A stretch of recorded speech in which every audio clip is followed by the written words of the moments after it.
Today I'm starting something, a Hope Garden, a little hydroponic garden growing right here in my kitchen.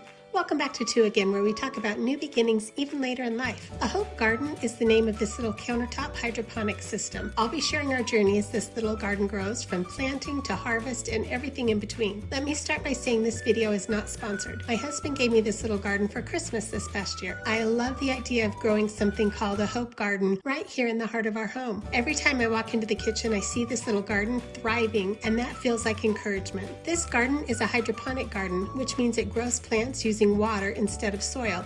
Today I'm planting a few easy, beginner-friendly plants. If you're going to be planting large seeds like basil, these need to be soaked in a container of filtered water for about 6 to 12 hours before planting. I soaked the smaller seeds for just a couple of hours before planting. These little seed sponges, I soaked them for about the same amount of time as the small seeds. When your seeds and sponges are ready, place the soaked sponge into one of the little baskets. Then with the provided tweezers, gently place 2 or 3 seeds into the soaked sponge.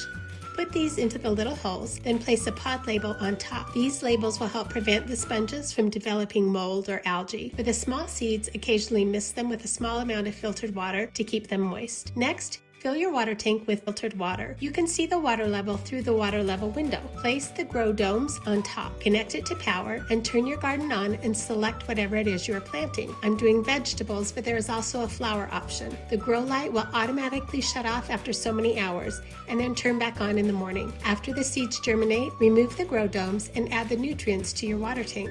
The nutrients come in little containers, and you just add filtered water according to the directions on the bottles. Shake well. Then for every 300 milliliters of water, add 15 milliliters of each bottle. The cap is a measuring cup for this. Add these to your water tank. Adjust the height of your grow light according to the height of your plants.